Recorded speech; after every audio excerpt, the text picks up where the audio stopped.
안녕하십니까, 정마입니다.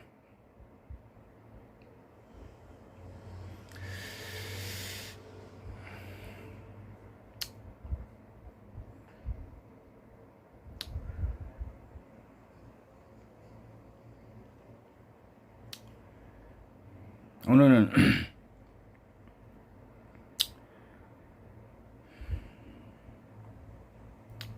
김영삼 대통령에 대해서 한 말씀 올리고자 합니다. 서점에서 긍정적으로 재평가하는 책도 있는 것 같은데, 저는 좀 비판적인 시각에서 접근하고자 합니다.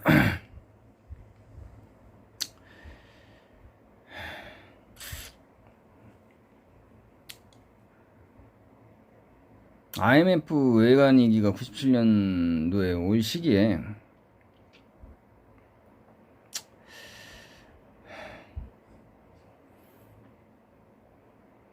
어차피 한국 같은 나라에선, 친미 국가에선 정치적, 경제적으로 미국의 입김을, 그 영향을 강하게 받기 때문에 독자적인 방식의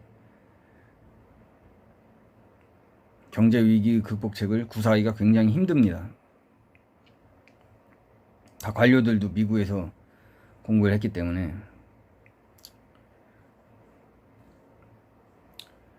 그때 외환위기 당시에 모라토리움을 차라리 선언해서 오히려 IMF랑 협상을 했으면 훨씬 더 좋은 결과가 있었다고 평가하는 학자도 있습니다. 아니면 마하티르 말레이시아 대통령처럼 자본 유출을 통제하고, 외국 자본의 함부로, 외국 단기 자본이 함부로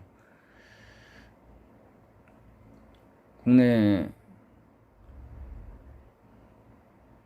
주식시장, 자금시장을 흔들지 못하도록 철저하게 규제하면서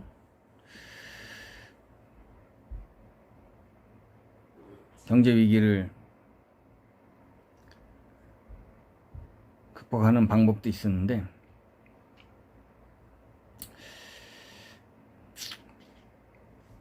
말레이시아랑 우리 한국은 이제 상황이 틀리니까 많이.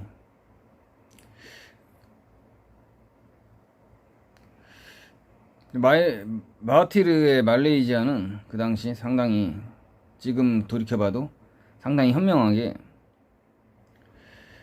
그 당시 전 아시아를 휩쓴 외환위기에 대해서 굉장히 잘 대처를 하고,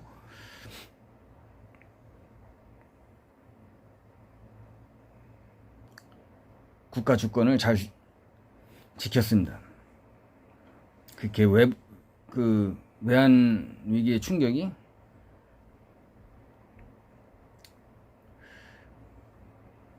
말레이시아 국민들한테 직접적 충격을 주지 못하게끔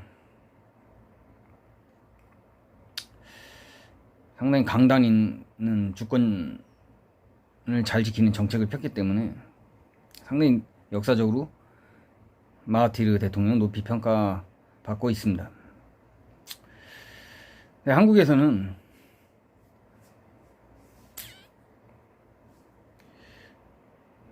그러기가 좀 힘들기 때문에, 미국의 강력한 군사적, 정치적 영향권 하에 있기 때문에 마하티처럼 하긴 힘들죠.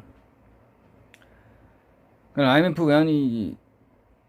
외환위기가 와서 IMF의 자금 지원을 이제 받아야 되는데, 다른 대안의 여지를 찾기가 좀 어려웠죠.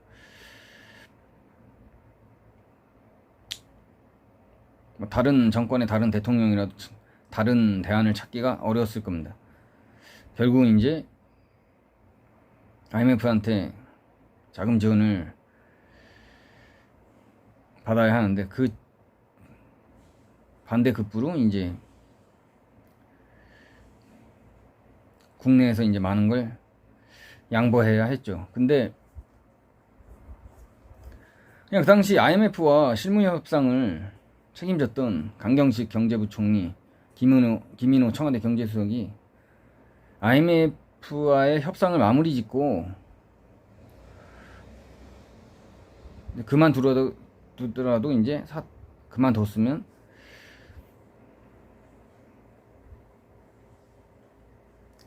더 나은 조건으로 IMF랑 충분히 협상할 수 있었는데, 훨씬 더 좋은 조건으로 그렇게 비판적으로 접근하는 시각이 많습니다. 분위기가 나쁘다고 그 당시 김영삼 대통령이 IMF와 협상 도중에 강경식 경제부총리랑 김인호 경제수석을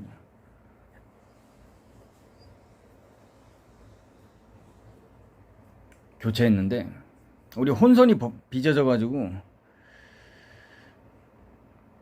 훨씬 더 안 좋은 조건을 IMF 구제금융을 받게 되었습니다. 차라리 그 경제팀이, 강경식 김인호 경제팀이 IMF 구제금융 협상을 마무리 지었다면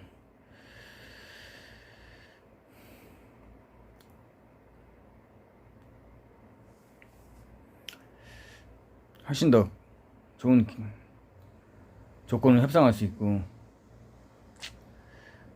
국내 경제에 대한 충격을 최소화했을 텐데, 참으로 많은 아쉬움이 남습니다.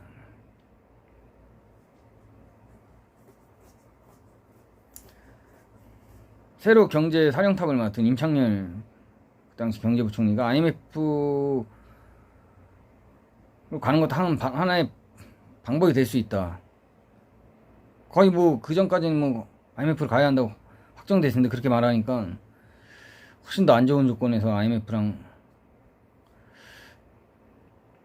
협상을 해야 했습니다.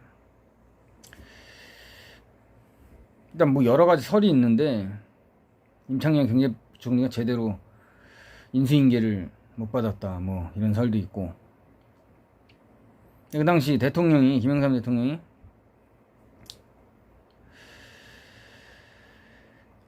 IMF 협상을 마무리 짓는 데 있어서 오히려 강경식, 김인호 경제팀을 협상 타결 지을 때까지만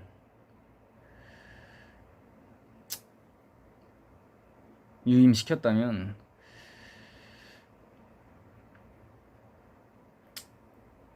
더 좋았을 거라고 예상하는 시각이 훨씬 우세합니다.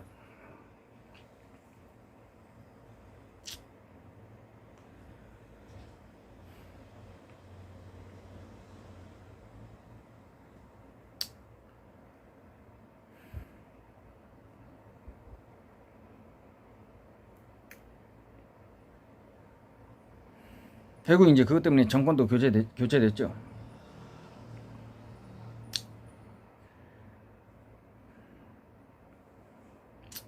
이 위기 상황에 있어서, 중대한 위기 상황에 있어서, 경제적이든 뭐 국가 안보적이든 간에 이 현직 대통령의 판단과 결정이 얼마나 중요한지를 이 사례를 통해서 알 수가 있습니다.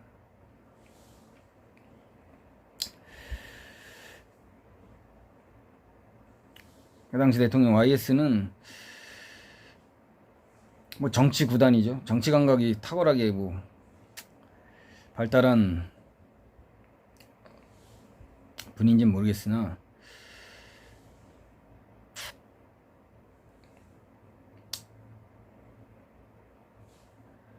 상당히 뭐 경제 정책을 짠다든지 산업 정책을 짠다든지 어떤 중장기적인 대안을 제시하고 그 정책을 추진하는 데 있어서는 참으로 많이 미흡하지 않았나 생각합니다.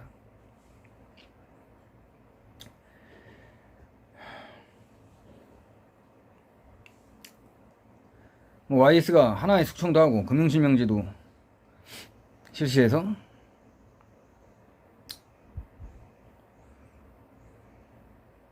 뭐 한국이 진보했다 이렇게 보는 시각도 있는 것 같은데,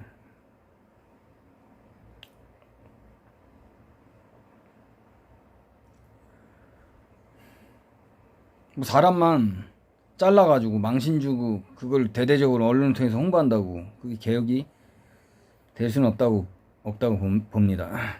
대중요법이죠. 대중들 흥분시키고 막.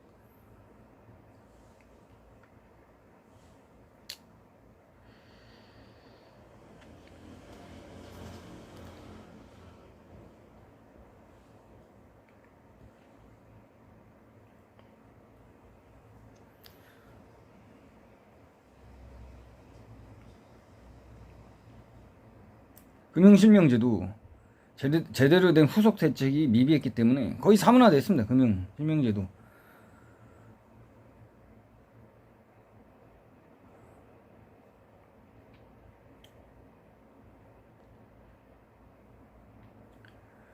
김대중 정권이 굉장히 부패한 정권인데, 진짜 금융실명제가 정착이 돼서 깨끗해졌다면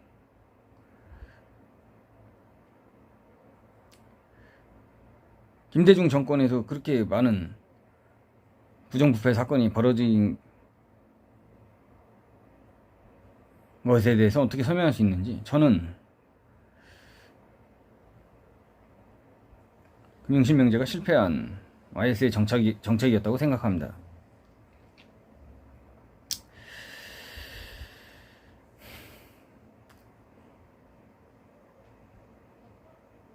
감으로 정치를 한다고 그러죠. YS는 정치구단이라고. 정치구단이 딱 3명이죠. 우리나라에 DJ, YS, JP. 근데 감으로 정치를 할 수 있나요? 어떤 감을 말하는 건지, 통찰력인지 아니면 자기의 직관인지.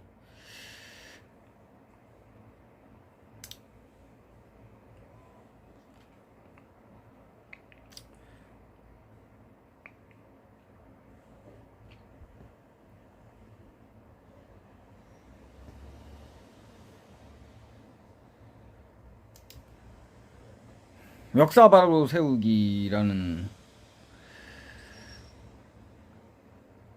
게 있었죠. 역사 바로 세우기. 제 고등학교 때인데 전직 대통령 2명을 잡아놓는데 뭐 전두환 노태우 싫어하는 사람들 많으니까 뭐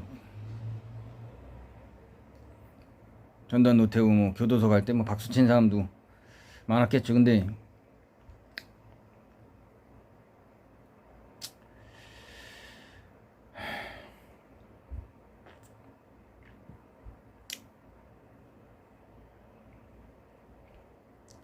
법치국가에서 어떤 대통령의 결단에 의해서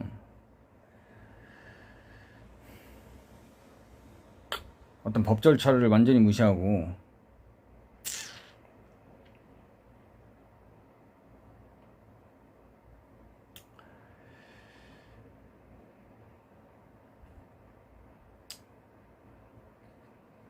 정치 권력이 시켜서 사법적 해결하는 것은 좀 문제의 소지가 많습니다. 솔직히 박근혜 대통령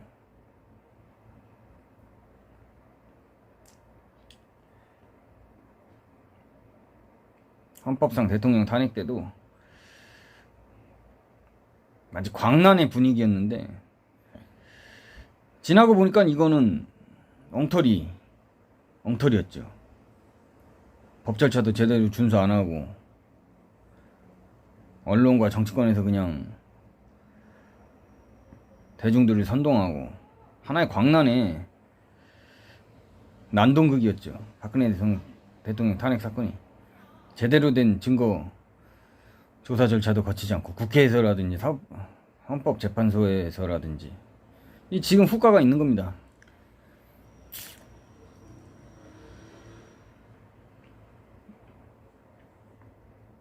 악영향을 미래 세대에 미치는 거죠, 이게. YS의 역사 바로 세우기도 무슨 어떤 비전이라든지 어떤 크나큰 국가 장래에 대한 목표를 있어서 한 게 아니라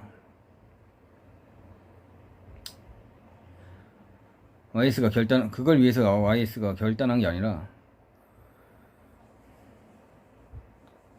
노태우 대통령 비자금 사건이 터지고 DJ는 20억을 받았다고 실토하고, 그럼 노태우 대통령 밑에서 여당 대표를 하고 대통령 후보가 된 YS는 얼마나 더 받았겠냐. 이게 세간의 여론이었기 때문에 이런 정치적인 압박 속에서 YS는 이제 국면을 완전히 전환하는 어떤 정치적 결정에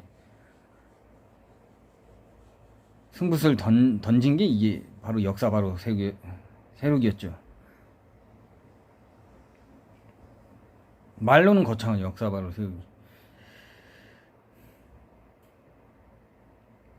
역사를 청산하자. 과거의 잘못된 역사를 청산하자.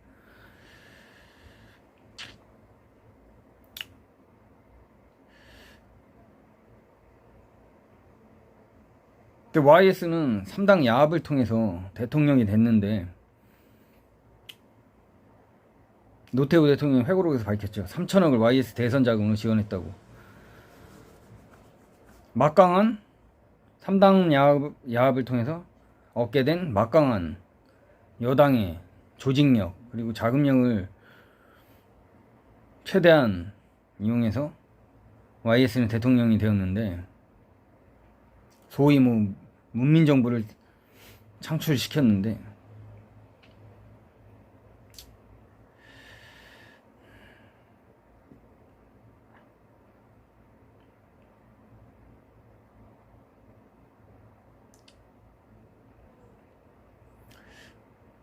어떻게 보면 굉장히 자기 모순이고, 또 어떻게 보면 굉장히 배은망덕한 거죠.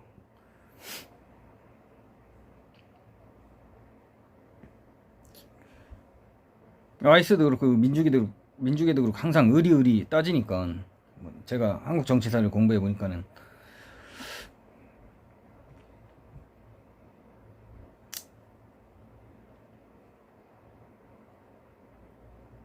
선거 때마다 깜짝쇼를 통해서 선거에만 이긴다고 그게 올바른 정치입니까? 꼼수죠. 정치적 꼼수. 대증요법이죠. IMF 아시아를 덮친 외환위기가 왔을 때 그러니까 제대로 대처를 못하고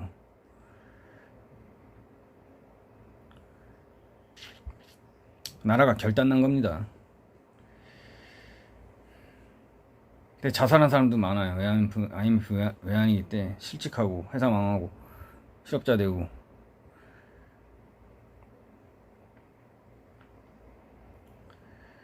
저희 어머니가 98년도에 뒷산에 가셨는데, 약순물 친구분들이랑 뒷산인데 약수터 가셨는데, 가다가 목매단 사람을 봤어요. 목매달고 죽은 사람. IMF 때였는데.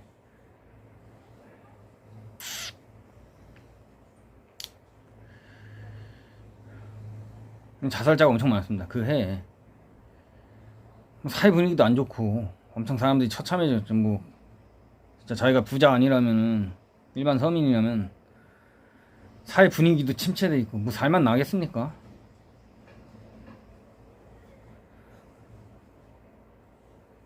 이렇게 나라가 망쳐졌는데 YS는 이해찬이가 DJ 정권에 제대로 야당 노릇을 못하니까 나라도 해야겠다. 다시 정치 재개하려고 그러고.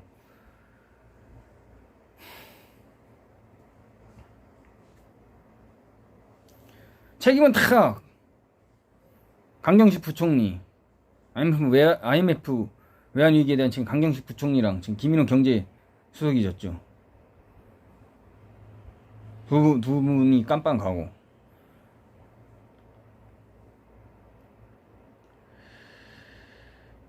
두 명만 깜빵 가고. 진정한 리더는 자기 부하한테 책임을 미루지를 않습니다. 어떤 나라에서 제대로 된 지도자라면. 조그만 조직도 마찬가지예요. 자기가 돈 좀 있다고 어떤 조직의 수장이라면 사장이든 뭐 정치 지도자건 자기 이익만 찾고 뭐 문제 잘못되면 부하들한테만 문제 떠넘기고 막 조지고 막 희생양으로만 삼으려고 그러면 그 조직이 잘 되겠습니까? 밑에 사람들이 충성하겠습니까? 수장으로 인정을 하겠어요? 그 지도자를?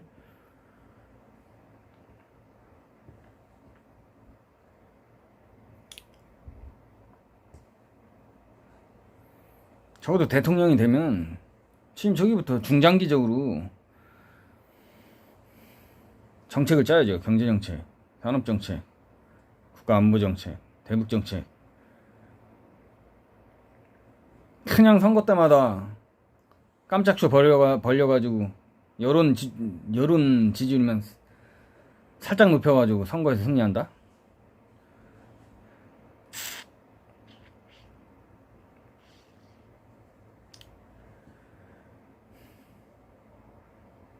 이런 정치 후가를 지금도 겪고 있지 않습니까? 한국인들이?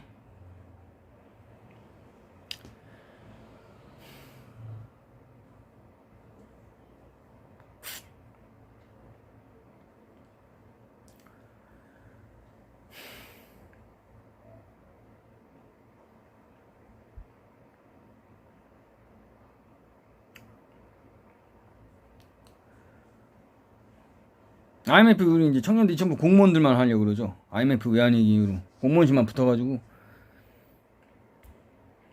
나 혼자 잘 먹고 잘 살면 된다. 편안하게 그냥 사무실에서 그냥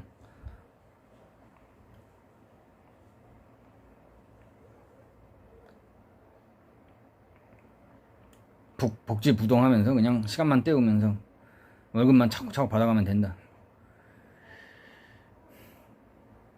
한국인들이 진취적으로 젊은이들이 세계로 나아가야 되는데 세계를 개척하기 위해서 그런 풍조가 생기는 겁니다. 나라가 망하니까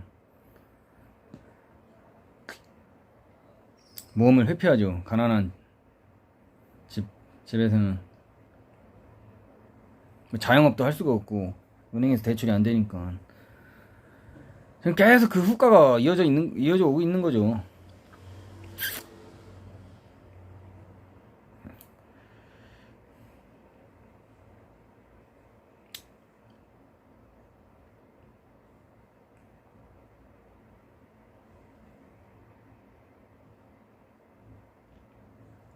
난 진짜 최순실이 비선 실세인 줄 알았습니다. 박근혜 대통령 때 연설문도 고쳤다 그러니까 웬만한 사람들 다 빡이 돌죠. 열받죠. 대통령이 무슨 지금이야 그게 다 거짓으로 밝혀졌는데 문민정부에는 진짜로 비선 실세가 있었습니다. 여의도 김 소장이라고.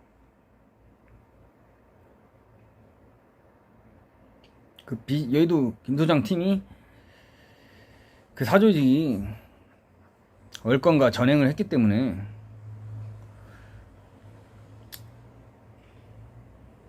국가 공조직이 많이 피해를 봤습니다. 그 당시 문민정부 시대에. 그리고 문민정부도 비참한 종말을 맞았죠.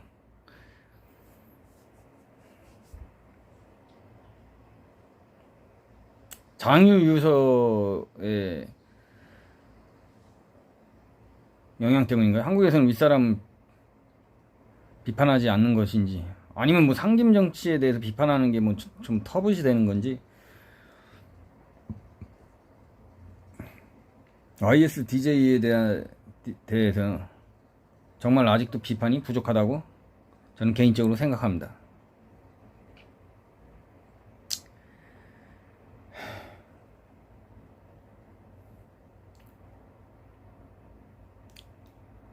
요즘 시절이 하도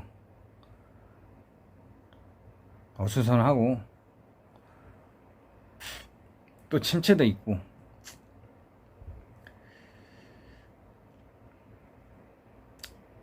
좀 비관적으로 많이 흐르는 것 같아서